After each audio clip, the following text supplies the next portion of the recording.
Tonight, our particular journey takes us to a rather peculiar, yet undeniably pervasive, corner of cultural history. A place where vibrant colors meet improbable fabrics, where the human form is often, well, stretched to its very limits, sometimes in ways that might, if you were fully awake, elicit a faint chuckle or a quiet murmur of curiosity.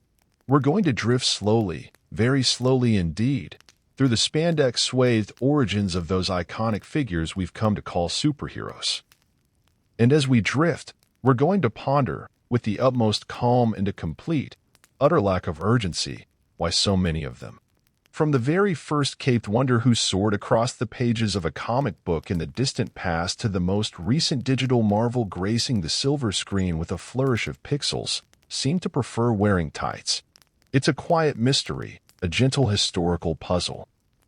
Yes, it's a question that, if pondered too vigorously, perhaps late at night when the house is quiet and the mind begins to wander, might just keep you awake.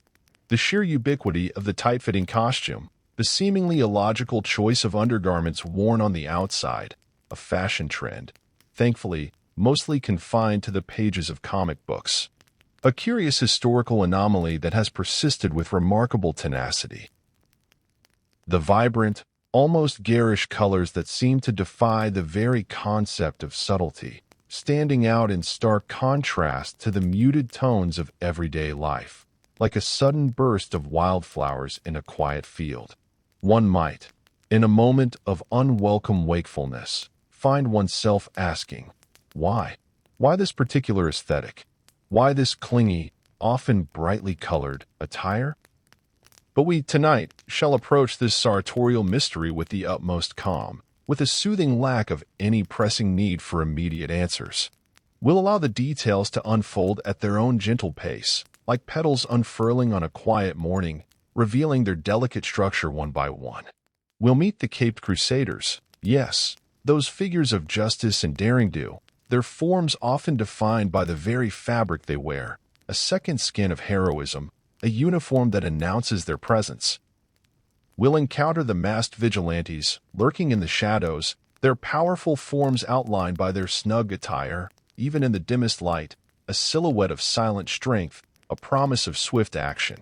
We'll observe the cosmic defenders, those who guard the very fabric of reality, often while clad in something remarkably stretchy, something that allows for maximum flexibility in the face of intergalactic threats. A garment designed for universal challenges, for battles across nebulae. And we'll do it all, I assure you, very, very slowly. There's no rush here. The night is long, stretched out before us like a comfortable, unwrinkled blanket, inviting you to sink deeper into its embrace, to feel its comforting weight. And the history of stretchy fabric, it turns out, is surprisingly persistent. It clings, much like the fabric itself, to the very essence of these heroic figures, a quiet, enduring legacy that continues to shape their image. So, perhaps you've had a long day. A day filled with small decisions, with the gentle hum of responsibilities, with the faint echoes of conversations that may or may not have been entirely necessary, conversations that now, happily, begin to recede into the background of your thoughts, like distant whispers carried on a soft breeze. Let those thoughts gently recede now. Imagine them floating away like tiny, forgotten balloons, their strings slowly loosening, drifting silently, effortlessly, into the vast, quiet expanse of the night sky, their colors fading as they ascend, becoming one with the darkness, dissolving into the peaceful void. Allow your shoulders to drop, just a little, releasing any lingering tension, any tightness that might have accumulated during the day, letting it melt away. Unclench your jaw, letting your facial muscles relax, softening your expression, smoothing away the day's worries. Find that perfect spot on the sofa. If you're there, sinking deeper into its cushions, feeling their comforting embrace, or perhaps in your favorite armchair, nestled comfortably, a sense of quiet contentment settling over you, like a gentle mist descending upon a tranquil landscape. Turn down the brightness on your screen. letting the soft glow of the room embrace you. A gentle invitation to stillness, to quiet contemplation, to rest. And prepare to fall asleep somewhere, perhaps, between the faint, papery rustle of old pulp magazines, their stories now just a distant murmur, a forgotten melody, a whisper of adventure, and the smooth, almost silent whisper of lycra, a fabric that has, in its own way, shaped the very image of heroism. We're just beginning our quiet exploration, a gentle amble through the sartorial choices of the superpowered. There's no need to stay awake for the ending, you see. The journey itself is the destination, and the destination, ideally, is a very peaceful sleep. We'll simply drift, together, through the quiet annals of costume history, one soft detail at a time, allowing the narrative to unfold at its own unhurried pace, like a slow-moving river. Before anyone, truly anyone, wore a cape that billowed dramatically in an imaginary wind, a cape that seemed to defy the very laws of physics in its theatrical sweep, catching unseen currents of air, creating a sense of dynamic motion. Before anyone donned a mask that was more than just a simple handkerchief tied around the eyes to conceal a familiar face, allowing for a quick disguise in a moment of need, the world was, of course, a distinctly different place. A place perhaps less colorful, certainly less prone to sudden aerial acrobatics or feats of impossible strength performed by individuals in brightly colored, form-fitting garments. It was a world, for the most part, grounded in more mundane realities, where heroes, if they existed, wore more conventional attire, blending more seamlessly into the everyday landscape, their heroism often hidden beneath ordinary clothes. It was a world full of strongmen, yes, the kind who graced the stages of vaudeville theaters, those bustling palaces of popular entertainment, filled with the murmur of anticipation and the scent of grease paint, the clatter of props, and the sawdust rings of circuses, traveling from town to town, bringing wonder and spectacle to eager crowds under the vast canvas of the big top. These were individuals of immense physical prowess, who lifted impossibly heavy weights with a flourish, perhaps balancing them on their chests or lifting them above their heads with a grunt and a smile, their muscles straining under the effort, every sinew visible. Their muscles rippled under simple, often striped, singlets, sometimes adorned with a single, large star or a bold initial, a simple emblem of their identity, a mark of their stage persona. These were practical, unadorned garments, designed not for high fashion, not for the latest trends, but for maximum visibility of their impressive physiques, allowing every flex and strain, every ripple of muscle, to be appreciated by the audience, even those in the farthest rows, where details might otherwise blur. The emphasis was on the body, on the raw, undeniable power it could exert, on the visual spectacle of human strength, a silent testament to their discipline and training. These strongmen, these acrobats, these contortionists, these dancers of the vaudeville stage, they needed clothing that moved with them, not against them. Imagine the restrictive nature of formal wear, of stiff collars and heavy fabrics, attempting a daring trapeze act or a complex dance routine. It simply wouldn't do. It would impede their performance, risk injury, and obscure their skill. Their costumes were, in essence, a second skin, a layer that moved in perfect synchronicity with their bodies. They were designed to highlight the performer's physique, to emphasize the dynamic lines of the human body in motion, to make every movement clear and impactful. This wasn't about modesty. It was about clarity, about ensuring the audience could fully appreciate the physical artistry on display. Every muscle, every sinew, every graceful curve needed to be visible, to convey the effort, the skill, the artistry of the performance, to tell a story through movement alone. The tight fit allowed for complete freedom of movement, ensuring that no fabric would snag, no seam would rip, no fold would obscure a crucial gesture or a dangerous maneuver. It was a practical necessity born of extreme physical demands, of the need for unhindered motion. The glittering tights, the simple singlets. These became the visual language of extraordinary human capability, a silent declaration of power and agility, a uniform for the superhuman feats performed on stage. It was also a world populated by outlaws, perhaps cloaked in dark, practical fabrics, blending into the shadows of alleyways and bustling cities or the dense foliage of forest in the wild frontier. Think of the Lone Ranger, perhaps, with his simple black mask and practical Western wear, designed for riding and survival, not for dramatic display. Or Zorro, with his elegant, yet functional, black attire, his cape a mere flourish, his sword the true instrument of his justice, his movements swift and precise. These figures were about stealth, about striking from the shadows, about blending in until the moment of action. Their clothing reflected their pragmatic approach to heroism, a quiet efficiency rather than a flamboyant display, a focus on the task at hand. And it was certainly, most certainly, full of mythical beings, those ancient heroes and gods from classical antiquity, from Norse sagas, from forgotten legends passed down through generations. Figures like Hercules, with his lion skin draped over his powerful frame, a trophy of his labors, or Thor, with his simple tunic and horned helmet, ready for battle. These beings often had an unfortunate tendency to wear sandals, practical for warm climates, and perhaps a toga or two, flowing garments that spoke of dignity and status, but hardly aerodynamic. One can hardly imagine a toga-clad deity leaping over tall buildings in a single bound without considerable wardrobe malfunction, a billowing of fabric that would surely impede any heroic progress, creating a comical rather than awe-inspiring sight. Their attire was symbolic, traditional, but not designed for the kind of dynamic, acrobatic heroism that would soon emerge, the kind that demanded speed and agility. In the early 20th century, the quiet, almost imperceptible, seeds of what would eventually blossom into the superhero phenomenon were being sown. But not in the way one might typically imagine a heroic origin story.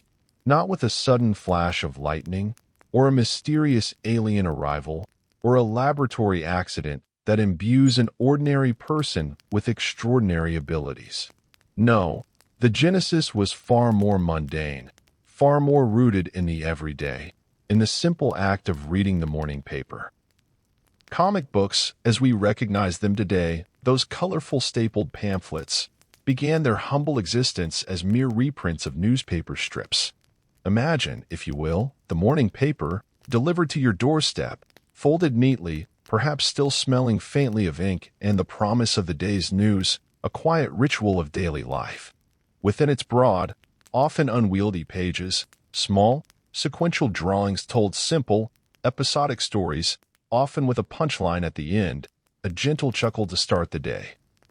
These early comic strips weren't flashy, not in the slightest. They were, for the most part, designed to elicit a gentle chuckle, a quiet smile, a moment of light-hearted amusement.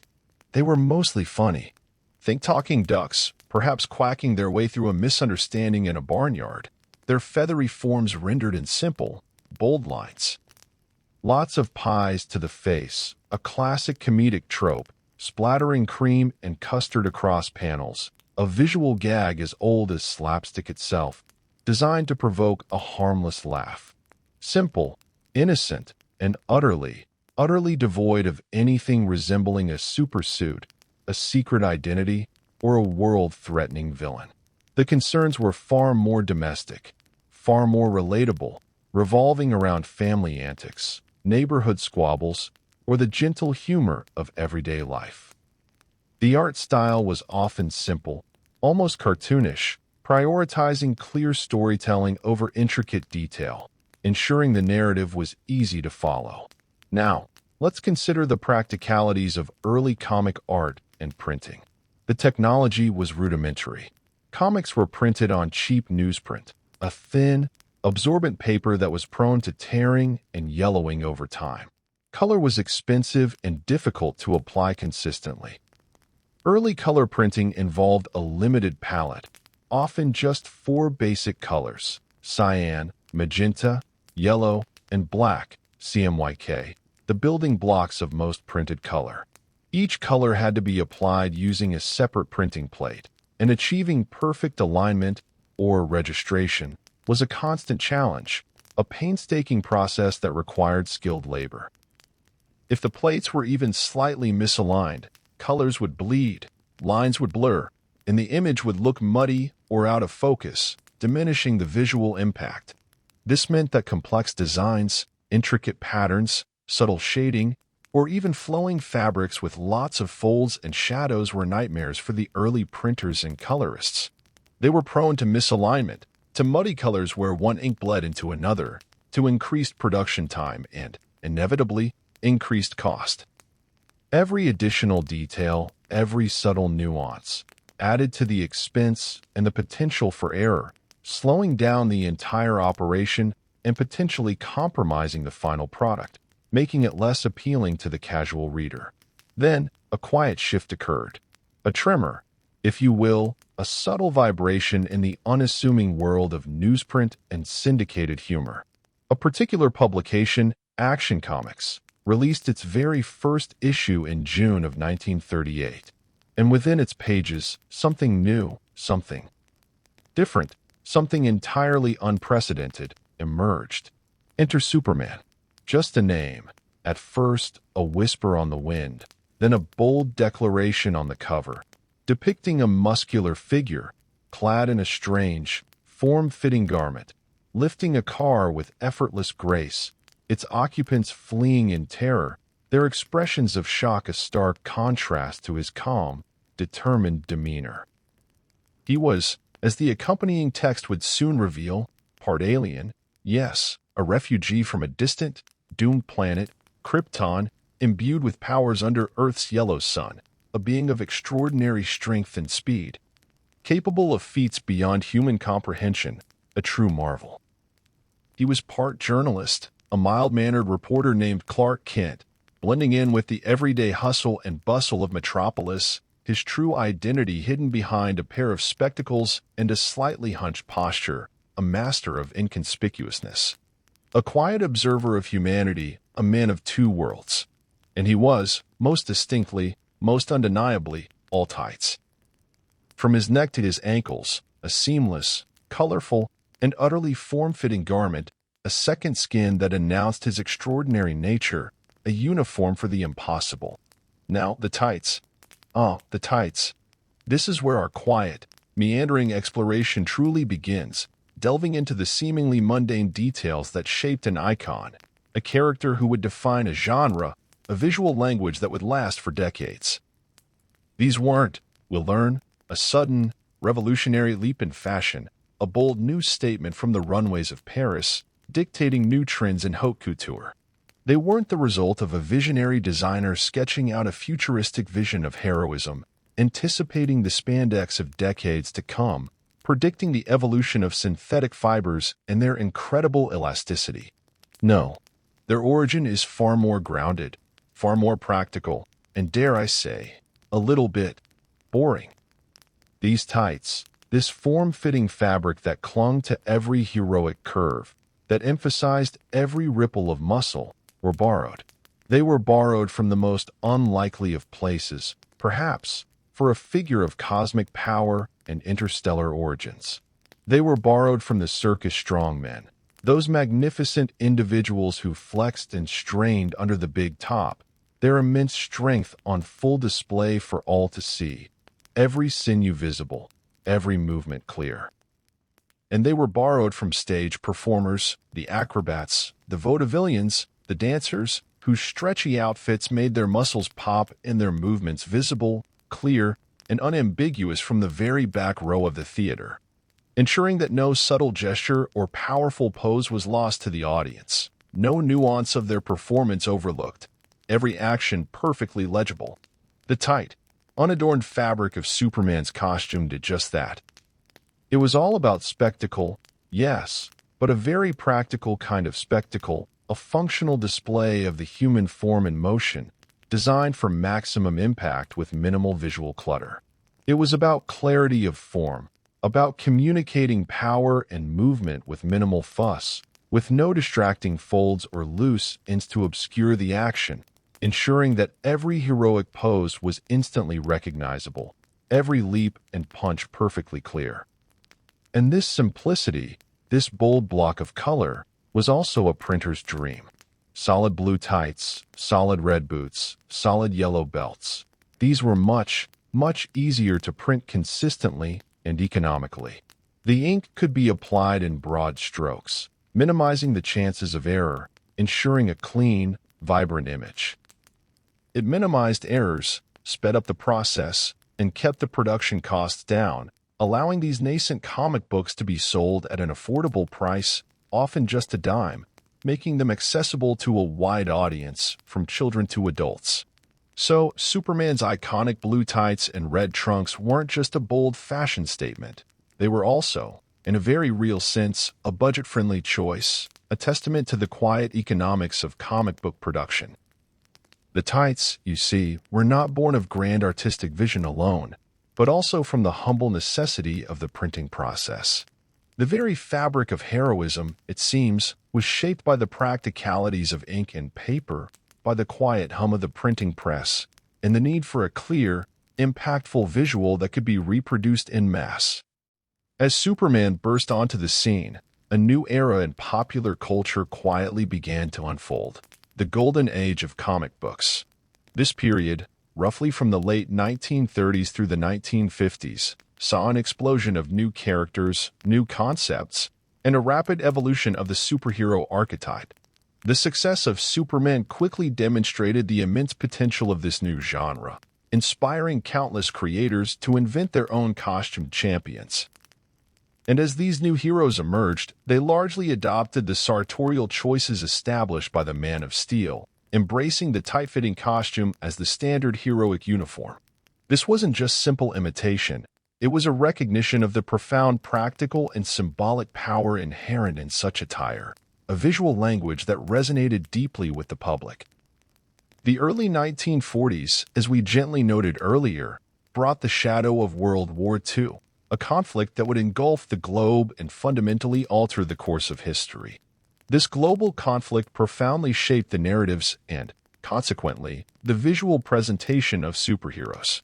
Suddenly, heroes weren't just fighting bank robbers in shadowy city streets. They were punching Axis spies, foiling Nazi plots to steal secret weapons, and inspiring patriotism on the home front. Their costumes, including the ubiquitous tights, took on a new, urgent layer of meaning. They became symbols of national identity, of unwavering resolve, of the fight against tyranny, embodying the very spirit of the nations they represented. Consider Captain America, who debuted in 1941, bursting onto the scene with a shield and a powerful punch. His costume was a literal flag, star-spangled and striped, a bold, unambiguous statement of allegiance to the United States. The tights, in his case, were absolutely essential for conveying this message. A loose, baggy uniform would have lacked the visual punch, the streamlined efficiency needed to represent a nation at war, a nation that needed to project an image of strength and unity. The tight fit emphasized his powerful, athletic physique, making him look like a living, breathing weapon against oppression, a perfect physical specimen ready for battle. It conveyed readiness, discipline, and a physical perfection that mirrored the moral clarity of his mission. In a time of global uncertainty, when fear and doubt could easily take root, these heroes offered a clear visual distinction between good and evil, between freedom and fascism, and their costumes were a vital part of that clarity. The solid blocks of color, so easy to print on cheap newsprint, now served a higher purpose. Making propaganda effective and heroes instantly recognizable, even to those with limited literacy, a powerful visual message for the masses. The visual impact was immediate and visceral, a rallying cry in comic book form. While tights were the foundation, providing the essential silhouette, other elements of the superhero costume also evolved with a blend of practicality and symbolism, becoming integral to the heroic identity. Take, for instance, the utility belt. Batman, who first appeared in 1939, a year after Superman, quickly established this accessory as a staple of the non-powered hero. Unlike Superman, who could simply fly or punch his way out of trouble with his inherent powers, Batman relied on his keen intellect, his formidable fighting skills, and his vast array of specialized gadgets. And where, precisely, did he keep these gadgets? In his meticulously organized utility belt. This wasn't just a fashion accessory, a decorative flourish. It was a practical necessity, a mobile toolkit for crime fighting. Imagine Batman trying to carry his batarangs, his grappling gun, his smoke pellets, his forensic kit, his miniature explosives, all tucked into the pockets of a loose suit. It would be cumbersome, inefficient, and frankly, quite messy, leading to awkward fumbling at crucial moments. The utility belt provided a neat, organized, and easily accessible way for a hero to carry the tools of their trade, ensuring they were always prepared for any contingency. Each pouch, each buckle, each compartment was a silent testament to the hero's preparedness, their foresight, their meticulous planning, their dedication to their mission. It conveyed a sense of professionalism, even in the midst of fantastical adventures, a grounded approach to the extraordinary. For characters like Green Arrow, with his specialized arrows, or the Atom, with his size-changing abilities requiring specific equipment, the utility belt became an indispensable part of their attire, a visual shorthand for their ingenuity and resourcefulness. It was a mundane detail, perhaps, but one that spoke volumes about the hero's approach to their work, a quiet assurance of their readiness. And then there were capes. Not every hero wore one, certainly, but for many, it became an iconic element, a visual signature that elevated them beyond the ordinary. Superman had his flowing red cape, a vibrant symbol of his alien heritage and his ability to soar through the skies, a banner of hope. Batman's cape was often depicted as vast, bat-like wings, adding to his shadowy mystique, allowing him to glide silently through the night, a creature of the darkness. Capes, unlike tights, were not about highlighting the physique directly. They were about drama, about movement, about creating a dynamic silhouette that commanded attention. Imagine a hero standing atop a skyscraper, their cape billowing dramatically in the wind, catching the unseen currents, a silent declaration of their presence, a grand, theatrical entrance. It added a sense of grandeur, a theatrical flourish that amplified every heroic pose, every leap, every landing, transforming simple actions into moments of awe. But capes also had a practical, if sometimes dangerous, side. They could snag on objects, get caught in machinery, or even be used by villains to incapacitate a hero, pulling them off balance or trapping them. This inherent danger added a subtle layer of realism to the fantastical world of superheroes, a small vulnerability that made their daring feats even more impressive. Despite these practical drawbacks, the visual impact of a cape was undeniable. It added a sense of majesty, of otherworldliness, of power that transcended the mundane, making the hero seem truly legendary.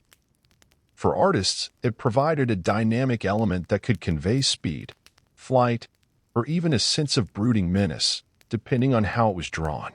The cape became a visual shorthand for heroism, for the extraordinary, for the larger-than-life figures who populated the Golden Age. Its design was often simple, a solid block of color, once again appealing to the practicalities of early printing, but its effect was anything but boring. It was a silent, flowing statement of intent, a visual poem of heroism. As the tumultuous years of World War II receded into memory, leaving behind a world forever changed, the global landscape entered a period of transition, marked by a pervasive desire for normalcy, a burgeoning prosperity in many nations, and a widespread return to traditional values. The 1950s, in particular, were characterized by a sense of suburban idealism, with new housing developments springing up, a technological optimism fueled by scientific breakthroughs, and a growing conservatism that sought to reestablish order and social norms. This profound cultural shift inevitably impacted the world of comic books, leading to a period of both decline for the superhero genre and subtle adaptation in its visual language. The immediate post-war era saw a significant dip in the popularity of superheroes. The urgent, unifying need for patriotic symbols had waned with the end of the conflict, and public taste began to shift towards other genres that offered different forms of escapism or reflection. Romance comics, with their tales of love and heartbreak, crime comics, exploring the darker underbelly of society, and horror comics, with their chilling narratives, all rose in prominence, capturing the public imagination in new ways. More significantly, the 1950s brought a wave of moral panic surrounding comic books, fueled by public concern about juvenile delinquency and the perceived negative influence of certain genres. This culminated in the establishment of the Comics Code Authority, CCA, in 1954. This self-regulatory body imposed strict, often draconian, rules on content, aiming to sanitize comics and make them wholesome and safe for children, removing anything deemed objectionable. The CCA's guidelines, while primarily focused on narrative content, e.g., no excessive violence, no explicit sexuality, no disrespect for authority figures, no glorification of crime, also had subtle, yet discernible, implications for costume design. While not explicitly banning tights, the overall atmosphere of conservatism encouraged a certain blandness, a move away from anything that might be perceived as suggestive, overly flamboyant, or too revealing. Costumes remained tight, adhering to the established visual language of heroism that was by now deeply ingrained, but they often became less dynamic, less overtly muscular in their depiction. The emphasis shifted from raw, untamed power to a more sanitized, almost wholesome, representation of strength, a strength that was controlled and respectable. The bright colors remained, a legacy of the Golden Age, but perhaps felt a little less bold, a little more muted, as if the very vibrancy of heroism had been toned down to fit within the new, stricter guidelines, a quiet concession to prevailing anxieties. The tights, though still present, felt less like a celebration of the human form and more like a necessary, albeit slightly awkward, uniform, a garment worn out of tradition rather than bold artistic choice. Beyond the direct, explicit influence of the CCA, broader cultural norms of the 1950s also played a role in shaping superhero aesthetics. This was an era of conformity, of neat lawns and freshly painted picket fences, of nuclear families and clearly defined gender roles, of a desire for order and cleanliness in all aspects of life. The wild, untamed energy of some early heroes, their raw, almost primal power, was replaced by a more buttoned-down, respectable image, a heroism that fit neatly into the suburban landscape. Costumes, while still form-fitting, often adopted a cleaner look.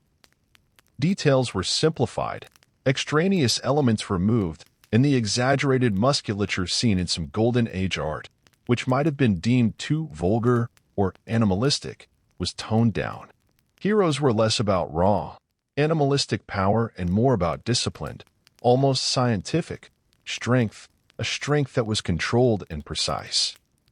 This was reflected in the way their costumes were drawn, less emphasis on bulging biceps and rippling abs, and more on a sleek, athletic build, a streamlined form. The tights, in this context, became less about revealing every contour and more about presenting a smooth, unblemished surface, a canvas for the hero's emblem, a symbol of their controlled power. It was a subtle shift, but one that reflected the prevailing societal values of the time, where overt displays of physicality were perhaps less emphasized than a sense of quiet competence, moral uprightness, and a general air of respectability. The uniform was still tight, but it was a tidy tight, a respectable tight, a tight that wouldn't cause any raised eyebrows at the PDA meeting. Despite these shifts, despite the moral panic and the changing cultural landscape, the fundamental tights and cape archetype, inherited from the circus strongman and vaudeville performer, proved remarkably resilient. Even as other genres flourished and superheroes temporarily receded from the forefront of public consciousness, fading somewhat into the background, the image of the tight-clad hero remained. It was, by this point, deeply ingrained in the visual lexicon of heroism, a fundamental part of what a hero looked like in the popular imagination. Why this persistence? Partly because the visual shorthand was so effective. A figure in tights simply looked heroic, even if the stories themselves were less exciting or more constrained by the code. It was an instant signal of extraordinary ability, a promise of power, a visual cue that bypassed the need for complex explanation. Partly because the practicalities of printing still favored simple, solid colors, and the tight, unadorned surface of the tights was still the most economical way to apply vibrant hues. And partly because, even in a more conservative era, the underlying appeal of the idealized human form, presented in a way that emphasized strength and agility, remained a powerful draw. The strongman's legacy, though perhaps less overtly celebrated, continued to cast a long, quiet shadow over the costume choices of the 1950s heroes. The tights were no longer a daring new fashion, but a comfortable, familiar, almost traditional element, a quiet echo of their origins, waiting for a new spark to reignite their vibrancy. They were simply there, a quiet, enduring presence in the background of a changing world, a silent testament to their fundamental visual power. As the 1950s drew to a close, and the dawn of the 1960s brought with it a renewed sense of optimism, scientific curiosity, and a burgeoning space race, a palpable excitement about the future began to permeate society. The world of comic books, mirroring this cultural shift, experienced a remarkable resurgence. This period, known as the Silver Age, saw the reimagining of classic heroes, often with new secret identities and updated origins, and the introduction of a host of new ones, all infused with a distinctly modern, often scientific sensibility. And with this new energy came a renewed emphasis on sleekness, vibrancy, and yes, even tighter tights, reflecting a forward-looking vision. The scientific advancements of the mid-20th century, particularly the fascination with atomic energy, the thrilling prospects of space exploration, and the rapid development of new technologies, profoundly influenced the aesthetic of the Silver Age. Costumes became less about raw, brute strength and more about scientific precision, technological enhancement, and cosmic power. Heroes were often scientists, or imbued with powers through scientific accidents, or hailed from advanced alien civilizations. While actual spandex, lycra, was only invented in 1958 and would take time to become widely available in commercial products, the concept of stretchy, futuristic, synthetic fabrics permeated the designs. Artists imagined materials that could withstand incredible forces, adapt to different environments, enhance a hero's abilities, and look utterly seamless and modern. This conceptual space-age spandex manifested in designs that were incredibly streamlined, almost aerodynamic, as if the heroes themselves were designed for efficiency and speed. There was a clear desire to make heroes look fast, efficient, and technologically advanced, reflecting the era's obsession with progress. The tight fit wasn't just about showing off muscles. It was about minimizing drag, about presenting a perfectly smooth surface that suggested speed and agility, a body capable of cutting through the air with minimal resistance. Colors became bolder, often primary or secondary hues, reflecting the vibrant optimism of the era and the clean lines of modern design, a pop art sensibility. Think of the sleekness of a rocket poised for launch, the polished surfaces of a new appliance in a futuristic kitchen, the bold graphics of a space mission patch. These influences subtly found their way into superhero attire, making them feel cutting edge. The tights, in this context, were no longer just a practical choice or a historical echo. They were a statement of modernity, a visual representation of a future where anything was possible, where science and heroism intertwined. No hero better encapsulates the Silver Age's emphasis on sleekness and speed than the Flash. Reintroduced in 1956, reimagined as police scientist Barry Allen, his costume was a vibrant crimson, with yellow accents and a distinctive lightning bolt emblem. Every aspect of his design was geared towards conveying velocity, towards making him look like a blur of motion. The tight fit of his suit was crucial. Any loose fabric would visually impede his incredible speed, creating a sense of drag or clumsiness that would contradict his powers. Artists often depicted him with motion lines, blurring effects, and dynamic poses that emphasized the seamless flow of his costume with his body, making him appear as if he were constantly in motion, even when standing still. The tights, in the Flash's case, became a visual metaphor for his power. They suggested a body honed to such a degree that it could move faster than light, a form so aerodynamic it could cut through the air with minimal resistance, leaving a trail of speed in its wake. His costume wasn't just clothing. It was an extension of his power, a visual representation of his unique abilities, a uniform perfectly suited to his extraordinary gift. The tight cowl, the form-fitting suit, the simple, bold design, all contributed to an immediate understanding of his super speed, making his power instantly legible to the reader. It was a perfect marriage of form and function, driven by the desire to visually communicate an abstract concept like extreme velocity in a clear, impactful way. While many Silver Age heroes were new creations, existing characters like Wonder Woman also saw their costumes evolve, though her core, tight-fitting aesthetic remained remarkably consistent, a testament to its timeless appeal. Her Amazonian attire, while rooted in mythical origins and ancient Greek influences, was adapted to the Silver Age's emphasis on sleekness and strength, making her feel both ancient and modern. Her costume, with its star-spangled shorts, or sometimes a skirt, bustier, and tall boots, maintained a form-fitting quality that emphasized her athletic prowess and Amazonian heritage, a warrior princess ready for action. The tight nature of her costume, particularly the shorts and top, allowed for maximum freedom of movement, essential for her acrobatic fighting style and use of the lasso of truth, ensuring she could move unhindered in battle. It conveyed strength and agility without being overly revealing by the standards of the time, fitting within the clean aesthetic of the era, a balance between power and propriety. Her costume became a symbol of female empowerment, a powerful, athletic figure who was both graceful and formidable, inspiring generations of readers.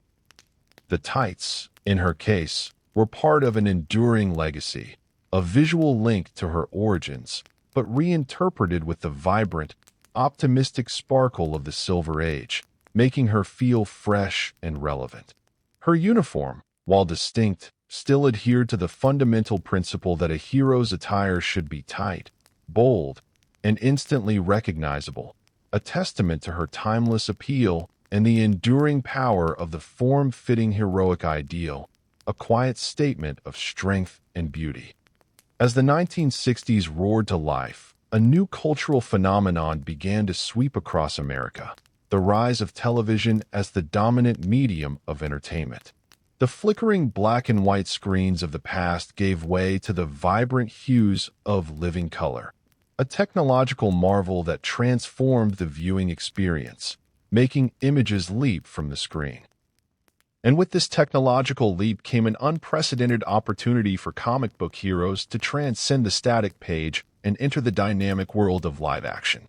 This transition, however, brought with it a distinct shift in tone, a playful reinterpretation, particularly evident in one iconic series that would forever change the perception of superheroes, Batman.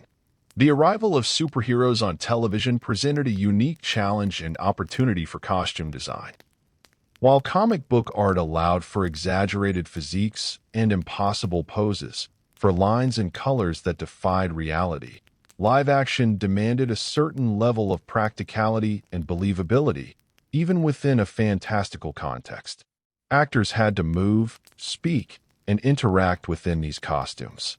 Yet, The established visual language of tight-fitting costumes, inherited from the Golden and Silver Ages, was too ingrained in the public consciousness to simply abandon. It was the very definition of a superhero. Instead, television adapted it, often with a wink and a nod, embracing its inherent theatricality. The small screen, unlike the distant stage or the printed page, magnified every detail, every seam, every wrinkle, every subtle imperfection. This meant that while the costumes still needed to convey power and dynamism, they also had to be physically wearable by actors, allowing for movement without tearing, bunching, or looking awkwardly restrictive.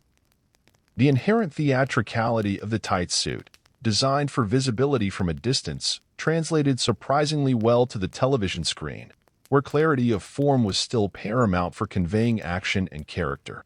The colors, now rendered in glorious living color, could pop with an unprecedented vibrancy, making the heroes even more visually striking, almost luminous. The television, therefore, didn't just show the costumes. It reinterpreted them, bringing a new dimension to their perception, making them feel both grand and intimately present in the viewer's living room. The tights, in this medium, became a bridge between the comic book ideal and the live-action reality. The 1966 Batman TV series, starring Adam West as the Caped Crusader and Burt Ward as Robin, was a cultural phenomenon precisely because it embraced a specific, self-aware tone: camp. This wasn't a dark, brooding hero wrestling with existential angst. This was a bright, playful, and often deliberately absurd take on the character, a celebration of the ridiculous. The show reveled in its own theatricality, from the vibrant, almost cartoonish sets to the exaggerated performances of its villains, and especially to the on-screen sound effects like POW, BM, and ZONK that punctuated every fight scene, transforming violence into a visual gag. This POW, BAM, aesthetic directly influenced the costumes. While still tight, they often featured bold, almost cartoonish lines and colors, emphasizing their two-dimensional comic book origins. Batman's gray bodysuit with blue cowl and briefs, Robin's red and green ensemble. These were designed for maximum visual impact and immediate recognition, making them instantly iconic. The tights, in this context, became part of the joke, part of the deliberate exaggeration. They highlighted the inherent silliness of grown men in such outfits fighting crime, but in a way that was endearing and iconic, rather than mocking or dismissive. The costumes were not meant to be realistic. They were meant to be fun, a visual extension of the show's playful spirit, a costume designed to elicit a smile. The tight fit allowed for clear, dynamic poses that mimicked comic book panels, making the transition from page to screen feel seamless and natural, despite the tonal shift, ensuring that every biff and thwack had a perfectly framed visual accompaniment. Adam West's portrayal of Batman is inseparable from the costume he wore. His deadpan delivery, his unwavering earnestness in the face of increasingly ridiculous situations, his perfectly enunciated dialogue, perfectly complemented the brightly colored, tight-fitting suit. He wasn't just wearing the costume. He inhabited its inherent absurdity with a quiet dignity, playing it completely straight, which only amplified the humor. The blue briefs worn over the gray tights, a direct homage to the original comic book design, became a defining visual of this era, a curious detail that became a beloved quirk. What might have seemed illogical in a realistic context became a cherished element in the camp aesthetic, a visual shorthand for superhero that was both familiar and playfully self-aware. It was a nod to the genre's origins, now imbued with a layer of knowing humor, a silent joke shared between the show and its audience. West's performance cemented the tights not just as a functional garment, but as a symbol of a particular kind of light-hearted heroism, a hero who was both capable and delightfully quaint. His utility belt, famously impractical yet always providing the perfect, often ludicrous, gadget, bat shark repellent? Anyone? Further emphasized the show's playful approach to superheroics, a bottomless well of comedic solutions. The Adam West effect, then, was to elevate the tight costume from a mere necessity to a cultural icon, proving that even the most peculiar fashion choices could become timeless when imbued with the right spirit of intentional silliness and unwavering charm. The tights, in this era, were not just worn, they were performed, becoming an integral part of the show's unique comedic ballet. As the vibrant, campy days of the Silver Age and the delightful Adam West era began to fade, like a brightly colored dream receding with the dawn, a new sensibility, a different kind of cultural current, began to emerge, slowly but surely.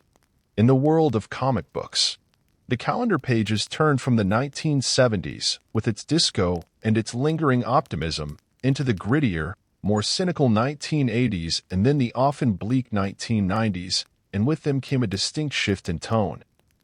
This period, often referred to as the Bronze Age, roughly 1970s to 1980s, and then the Modern Age, 1980s present, saw a move towards more complex narratives, social commentary, and a desire for greater realism, or at least, a more grounded approach to fantasy. The world, it seemed, got grittier. The stories got darker. The heroes, once paragons of unwavering virtue and clear-cut morality, once shining beacons of unambiguous good, began to grapple with more complex moral dilemmas, with their own inner demons, with the harsh, often uncomfortable realities of a less innocent world. The black and white certainties of earlier eras began to blur into shades of gray, and sometimes into outright darkness, reflecting a more complex societal outlook. This shift in storytelling, from clear-cut good versus evil to more nuanced moral landscapes, led to the rise of the anti-hero characters who operated in morally ambiguous zones, often with violent methods and troubled pasts, blurring the lines between hero and villain. Figures like Wolverine, the gruff, clawed mutant, the Punisher, the relentless vigilante, and later, Spawn, the demonic anti-hero, emerged, whose costumes reflected their hardened, street-level approach to justice. The traditional bright, primary-colored tights seemed ill-suited for these darker narratives, feeling out of place in a world of shadows and moral compromises. Creators began to experiment with materials that felt more real, more protective, more functional. Leather became a popular choice, conveying toughness, durability, and a certain rebellious edge. Imagine Wolverine's classic brown and tan costume, often depicted with a leather-like texture, or the Punisher's black skull-emblazoned tactical gear, designed for urban warfare. These weren't costumes designed for acrobatic display or flamboyant poses.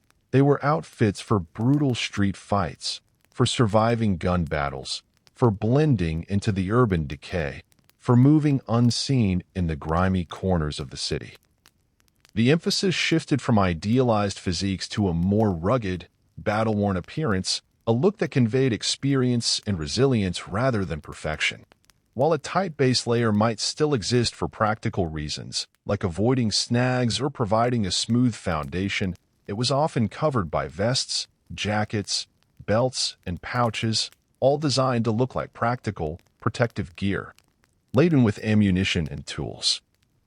The tights, in this context, became an underlying layer, less about visual spectacle and more about a foundation for functional accessories, a silent, almost invisible element beneath the more prominent, tougher exterior. As heroes became grittier, and the threats they faced became more lethal, their masks and protective gear also evolved. Simple fabric cowls gave way to more elaborate, often armored, headpieces designed to withstand blows and deflect bullets. Batman, in particular, saw his costume become more armored and intimidating in works like Frank Miller's The Dark Knight Returns. His suit became bulkier, more like a tank, reflecting the brutal nature of his vigilantism, a walking fortress against crime. This wasn't about showing off muscles, it was about showing invulnerability, or at least resilience, a willingness to absorb punishment for the sake of justice. Body armor, once a rare sight reserved for characters like Iron Man, whose suit was always armor, became more common. Even characters traditionally known for their tights began to incorporate armored elements, subtle plating over key areas, or reinforced sections. This reflected a growing desire for believability in a genre that was still fundamentally fantastical, a concession to the logic of a dangerous world. The idea was that if a hero was going to get shot or punched, their costume should at least offer some form of protection, a logical defense against increasingly powerful threats. This led to a fascinating tension: how to make a costume look protective and functional, while still retaining the iconic, dynamic silhouette that audiences expected from a superhero. The tights, in many cases, became the underlying structure upon which layers of armor and tactical gear were built, a foundation for a more complex, multi-layered aesthetic, a silent partner to the more visible elements of protection. And yet, even here, in this landscape of shadows and moral ambiguity, in this era of grim and gritty storytelling, the tights persisted. It was a curious thing, almost a stubborn refusal to let go of a fundamental visual element, a testament to its deep roots in the superhero archetype, a visual habit that was hard to break. Despite the desire for realism, for a more grounded approach, for costumes that looked like they could actually withstand a punch or a bullet, or at least offer some protection, the form-fitting silhouette remained. It was as if, no matter how much the creators tried to strip away the fantastical, to bring the heroes down to earth, to make them more relatable, the core visual language of the superhero demanded this particular form, this particular outline of power, a shape that transcended mere clothing. Because by now, tights weren't just clothing. They weren't just a practical choice for acrobats or a cost-saving measure for printers, or even a campy joke for television. No, by the gritty 80s and 90s, they were visual shorthand. They had transcended their physical form and become a symbol, a deeply ingrained part of the cultural lexicon of heroism, understood instinctively by anyone who picked up a comic book or watched a cartoon. They told you, instantly, without a single word, without any need for explanation, this person is larger than life. This person possesses extraordinary abilities. This person is a hero, or at least a figure of immense power and presence, someone who operates outside the norms of everyday life, someone who stands apart, a silhouette of power. The anti-tights movement, while it introduced welcome variety and a dose of realism, could never quite shake the fundamental truth. The tights, in their quiet, unassuming way, had become the very definition of the superhero form. A truly persistent, almost unshakable, sartorial legacy, proving that some visual ideas, however peculiar their origins, simply refused to fade away, clinging to the very essence of the heroic. The silhouette, even when obscured by pouches and armor, remained a subtle, yet powerful, echo of the strongman's original display, a silent, enduring statement of what it means to be super. And so, we arrive, gently, at the present day, or at least the very recent past, where the world of superheroes has undergone yet another magnificent transformation. A transformation driven by technological leaps, by the relentless march of digital innovation, and by the seemingly boundless possibilities of digital artistry. Today, superhero costumes, particularly in the realm of blockbuster cinema, are no longer just fabric and thread, no longer just ink on paper. They are digital masterpieces.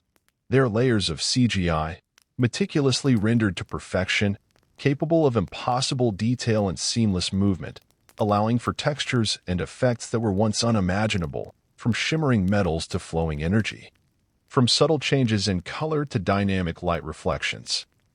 They are armor, gleaming and intricate, designed to withstand impossible blows, to deflect laser blasts, to resist the crushing force of a collapsing building, looking utterly convincing on screen, almost tangible, as if you could reach out and touch them. They are nanosuits, assembling themselves with a whisper of advanced technology, adapting to every situation, every thread, forming around the hero's body with fluid grace, a second skin of pure innovation, a marvel of fictional engineering. Yet, somehow, almost miraculously, despite all this innovation, despite the freedom to create literally anything, they are still tight. The advent of computer-generated imagery, CGI, in filmmaking has revolutionized superhero costumes. Designers are no longer limited by the constraints of physical fabric, tailoring, or even gravity. They can create suits that are impossible to construct in the real world, suits that shimmer, shift, and reconfigure themselves on screen with impossible fluidity. Yet, the default aesthetic for these digital marvels remains remarkably consistent, form-fitting. This is partly because CGI allows for the illusion of fabric without its physical drawbacks. A digitally rendered tight suit can perfectly hug the contours of a hero's body, showcasing their idealized physique, without restricting an actor's movement or creating uncomfortable chafing. It can look like a flexible, high-tech material that stretches and compresses with every action, conveying dynamism and power without any actual fabric to bunch or tear. The textures can be incredibly detailed, subtle weaves, metallic sheens, glowing lines, intricate patterns, but the underlying shape remains true to the tight silhouette. CGI, paradoxically, has allowed the tights to achieve their most perfect, idealized form, unburdened by the limitations of the physical world. It's the ultimate evolution of the strongman's desire for visual clarity, now rendered with infinite precision, a digital dream of the perfect heroic body. In modern superhero media, there's often a conscious effort to make costumes look more tactical or realistic. This means incorporating elements like visible seams, reinforced panels, utility pouches, and various straps and buckles, giving the impression of functional gear rather than simple spandex. Batman's various cinematic costumes, for instance, often lean heavily into this armored, tactical look, suggesting a practical, battle-ready approach to crime fighting. However, even these tactical suits rarely abandon the form-fitting base. Underneath the armor plating, the pouches, and the heavy boots, there is almost always a tight, flexible layer that defines the hero's body shape. This creates a fascinating hybrid, a costume that looks practical and protective, but still retains the iconic, dynamic silhouette of the traditional tight suit. It's a way of having both worlds, the gritty realism desired by some audiences, and the classic heroic form that is instantly recognizable.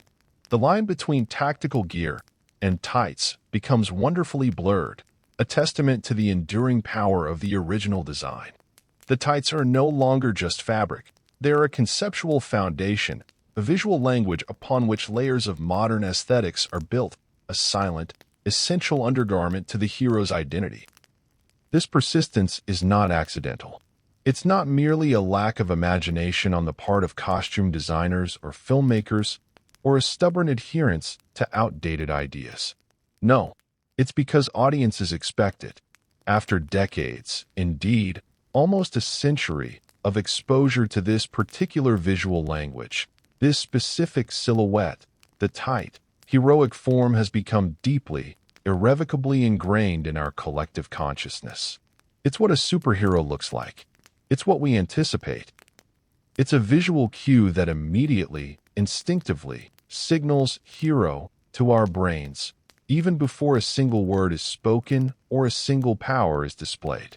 It's a shorthand, a symbol, a visual promise of extraordinary abilities, a silent agreement between creator and audience, a cultural archetype that resonates deeply. And, of course, legacy matters. The visual history of superheroes is long and rich, stretching back to those early circus strongmen, to the dawn of comic books, to the patriotic fervor of wartime, to the campy fun of television, to the gritty realism of later eras. To completely abandon the form-fitting aesthetic, to dress a hero in truly baggy, shapeless clothes, would be to sever a vital connection to that legacy, to disconnect from the very visual DNA of what makes a superhero recognizable. What makes them feel like a superhero?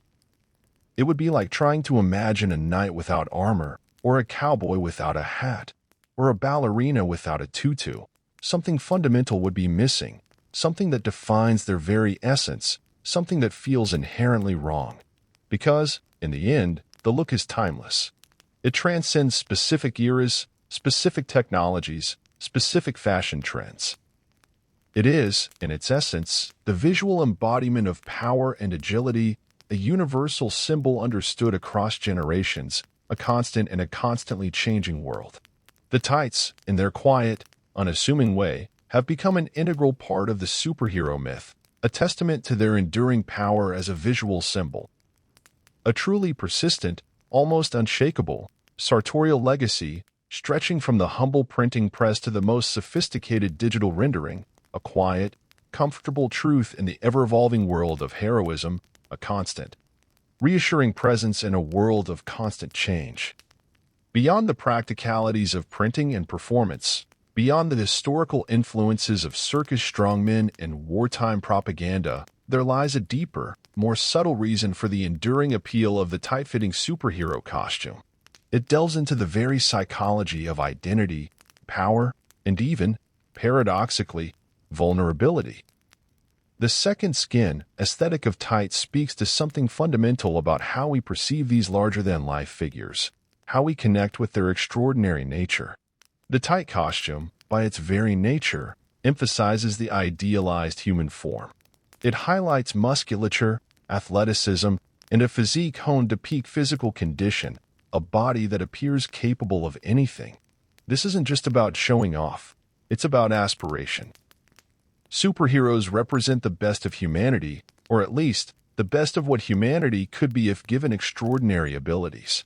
Their bodies, perfectly rendered and emphasized by their costumes, become symbols of strength, health, and perfection, a visual blueprint for human potential. This echoes classical sculpture, where the human form was celebrated as the epitome of beauty and power. For readers and viewers, this visual ideal is powerful. It taps into a primal admiration for physical prowess and beauty, a subconscious appreciation for the perfectly proportioned and capable body. The tights allow artists and filmmakers to present a body that is both powerful and graceful, capable of incredible feats of strength, speed, and agility. It's a visual shorthand for peak performance, suggesting that the hero's body itself is a finely tuned instrument, every muscle ready for action. This idealized form, presented so clearly, reinforces the idea that these heroes are extraordinary, set apart from the everyday, inspiring a quiet sense of awe and admiration, a gentle nudge towards imagining our own greater potential. The costume becomes a celebration of the human potential, stretched to its limits, a silent testament to what the body can achieve. While the tights reveal the body, emphasizing its form and power, the mask often conceals the face, creating a fascinating paradox of identity. The tight costume acts as a second skin, that is the hero, a public persona distinct from their civilian identity. This allows for a complete transformation, a shedding of the mundane for the extraordinary, a clear demarcation between the ordinary person and the superpowered being. The mask, combined with the distinctive costume, creates an immediate, recognizable symbol.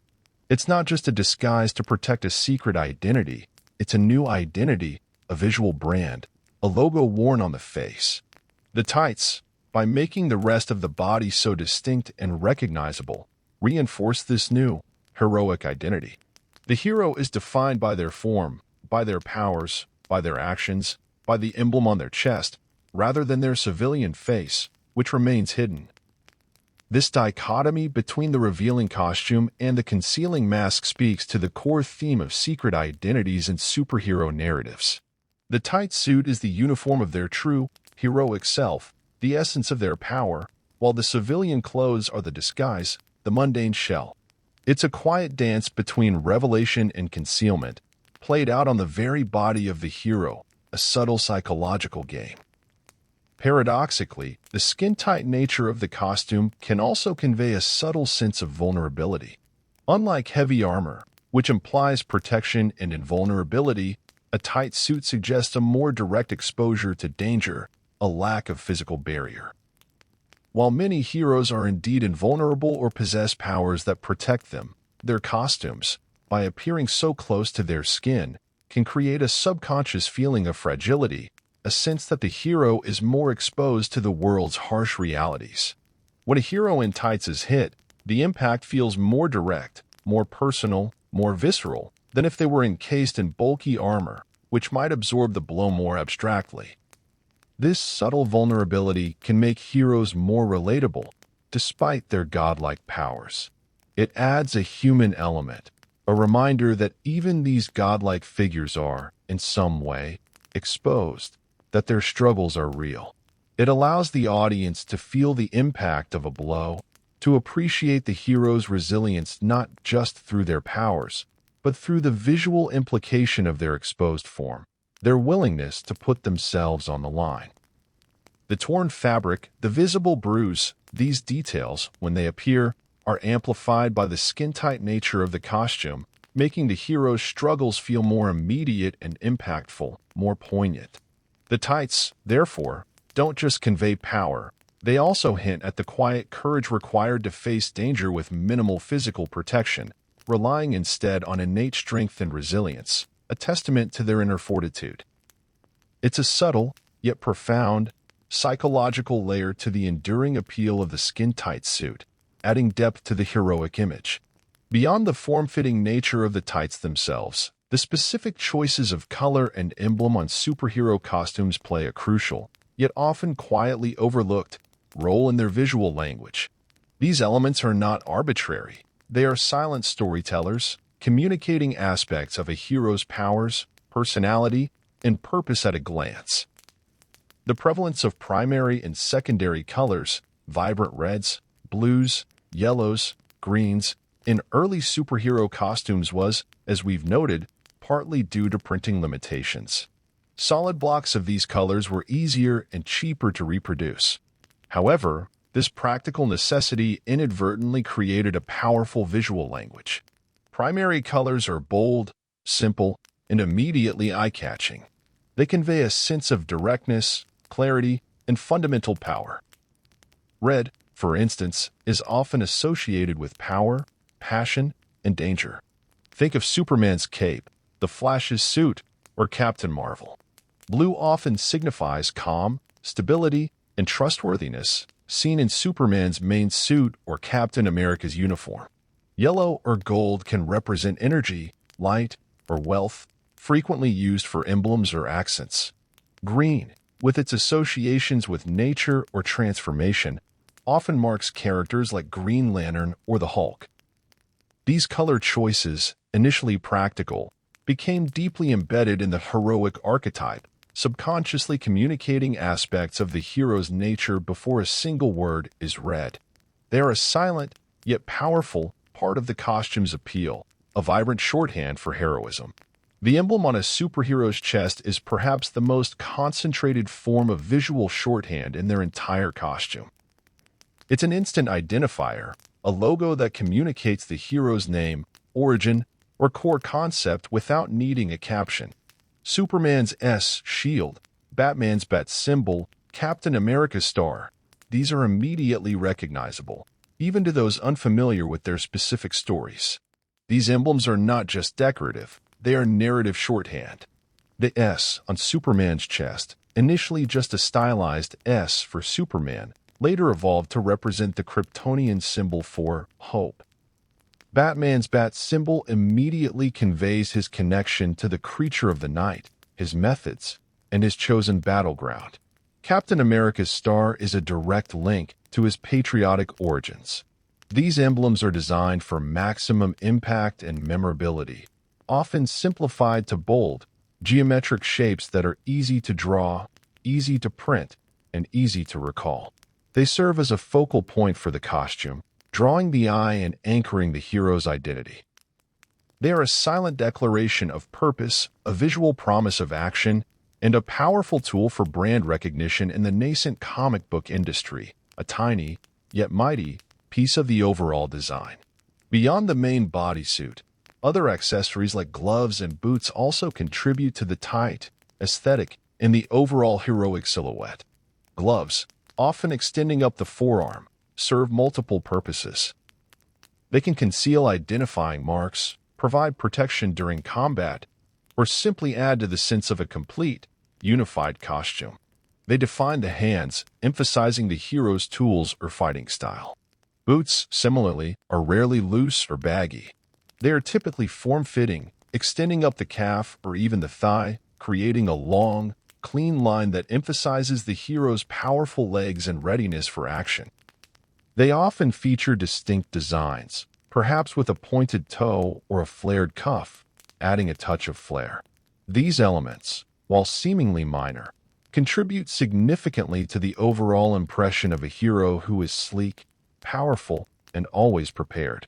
They complete the second skin effect, ensuring that every part of the hero's visible form is part of the unified, dynamic costume, a silent testament to their preparedness and their extraordinary nature.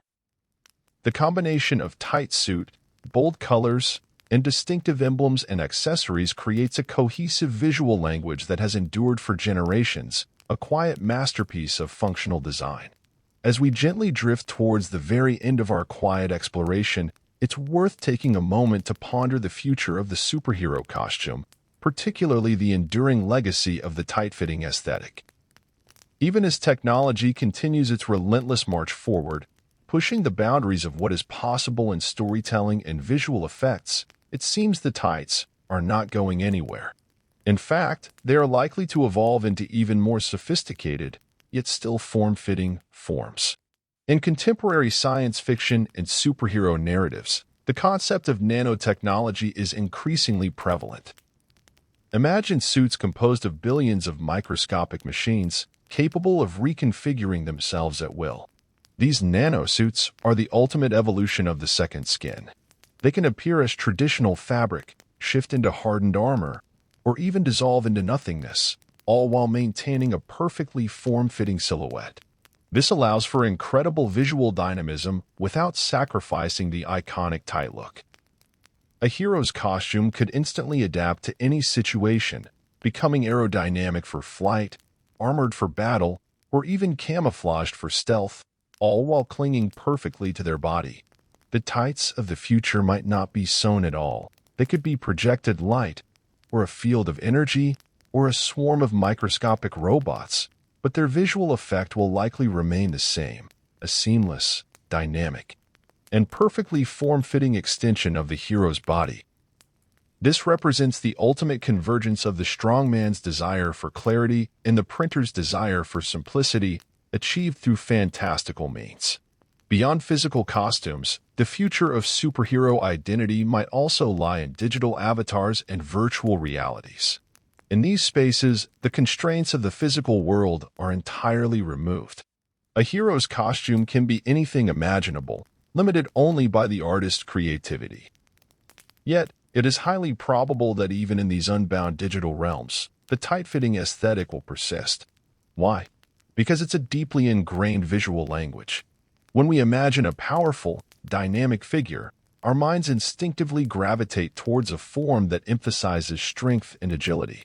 A baggy, shapeless digital avatar would simply not convey the same sense of heroic presence.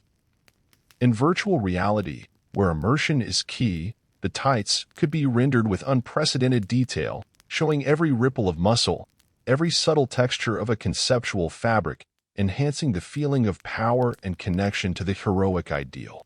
The costume becomes a pure expression of the hero's essence, unburdened by material limitations, yet still adhering to the established visual archetype. Ultimately, the enduring presence of tights in superhero costumes speaks to the timelessness of the idealized human form. From ancient Greek sculptures celebrating athletic prowess to Renaissance paintings depicting powerful figures, humanity has always been fascinated by the perfect body, capable of extraordinary feats. The superhero, clad in their second skin, is a modern manifestation of this ancient ideal. As long as we continue to tell stories of heroes who push the boundaries of human capability, who embody strength, agility, and grace, the tight-fitting costume will likely remain their sartorial choice. It is a visual shorthand that transcends eras, technologies, and even the very concept of physical fabric. It is a quiet, comfortable truth in the ever-evolving world of heroism, a constant, reassuring presence that reminds us of the enduring power of a simple, effective visual idea. The tights, in their quiet, unassuming way, will continue to define what it means to be super, a silent promise of extraordinary deeds yet to come. So, as we gently bring our long, meandering journey to a close, as the soft hum of the evening settles around you, perhaps inviting a peaceful drowsiness, a quiet relaxation, we can quietly reflect on the question that started it all. Why, after all these years, after all these changes, after all these technological advancements, after all these shifts in cultural taste, do superheroes still wear tights? The answer, as we've discovered through our unhurried exploration, is not a single, dramatic revelation, not a sudden, exciting twist that might jar you from your comfortable contemplation. Instead, it is a tapestry woven from many quiet, practical threads, a story of slow, almost imperceptible evolution, of adaptation, and of the enduring power of visual communication. They wear tights because circus strongmen did, their powerful physiques emphasized for the distant gaze of an audience under the big top, a clear, unambiguous display of strength and agility. It was a visual language of strength and spectacle, immediately understood, and thus borrowed and adapted for a new kind of hero, a hero for the modern age, a hero who needed to convey power at a glance.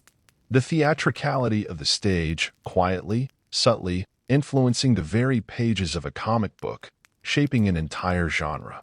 They wear tights because printing was cheap, and in the early days of comic books, every penny counted, every production cost was scrutinized. Solid blocks of color, simple, untextured surfaces were far easier and more economical to reproduce on those early, rudimentary printing presses than intricate patterns or flowing fabrics, which caused endless headaches for colorists and printers alike. The quiet economics of the page, you see, played a surprisingly significant and often overlooked role in shaping the very look of our heroes, a silent force guiding artistic choices. They wear tights because colors popped against the simple, form-fitting canvas, making the heroes instantly recognizable, their vibrant hues standing out in a world that was often rendered in black and white or muted tones. This visual clarity was essential for grabbing attention on a crowded newsstand, for making an immediate impact, for ensuring that a child could pick out their favorite hero at a glance. They wear tights because America, and indeed the world, needed punching power in stars and stripes, a clear, unambiguous symbol of moral clarity and unwavering resolve during times of global conflict. The tight fit became synonymous with readiness, with purpose, with an unyielding commitment to justice, a visual embodiment of national spirit, a comforting image of strength in uncertain times. They wear tights because the Silver Age embraced science and sleekness, transforming the costume into a symbol of speed, technological advancement, and cosmic power, an aerodynamic second skin for heroes who moved faster than light or traversed the stars. They wear tights because the Adam West era, with its delightful camp, made the costume a part of the fun, a deliberate exaggeration that cemented its iconic status through humor and charm, proving that even the absurd can be timeless. They wear tights because, even in the grim and gritty eras, the underlying silhouette remained too powerful to abandon, a fundamental visual shorthand for super that transcended changes in material and tone, becoming the foundation for more tactical, armored looks. They wear tights because in the modern age, CGI allows for the perfect, idealized rendering of the form-fitting suit, making it both visually stunning and technically unconstrained, blurring the line between fabric and illusion.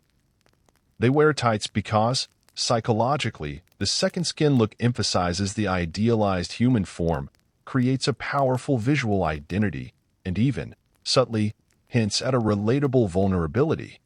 deepening our connection to these extraordinary figures. They wear tights because the language of color and emblem provides instant identity and narrative shorthand, communicating a hero's essence without a single word, a silent, powerful form of storytelling. And perhaps, most profoundly, they wear tights because once a look sticks, once it becomes ingrained in the collective imagination, once it becomes a part of the cultural furniture, a fundamental expectation, it sticks hard. It becomes tradition. It becomes part of the very definition of what a superhero is, a fundamental element of their visual identity, a visual truth that feels innate. And tradition, you see, is hard to shake. Even when your cape is flapping dramatically in the wind, even when technology allows for nanosuits and digital armor that could theoretically look like anything, the essence of the form-fitting heroic silhouette remains. It is a testament to the enduring power of a simple, effective visual idea, a quiet triumph of design, a silent language of heroism.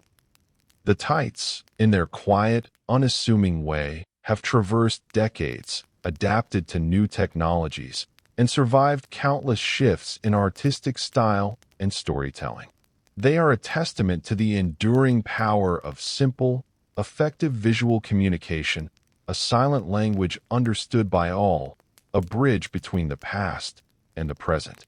They are, in essence, the boring history of superhero fashion, a story of practicality, economics, and the quiet, persistent power of tradition. A story that, hopefully, has been just dull enough, just meandering enough, just repetitive enough to guide you gently towards a restful night, a deep and restorative sleep. Thank you for spending this sleepy stroll through superhero fashion with us. May the gentle hum of historical details, the soft rustle of old comic pages, and the quiet contemplation of stretchy fabric lull you into a peaceful rest, a deep and restorative sleep. Rest easy, Cape Crusader. May your dreams be filled with quiet adventures and comfortably fitting attire, perhaps made of the softest, most breathable cotton spandex blend imaginable, allowing for maximum comfort and minimum fuss. Until next time, this is Bored to Sleep, where history gets cozy, one peculiar detail at a time. Good night.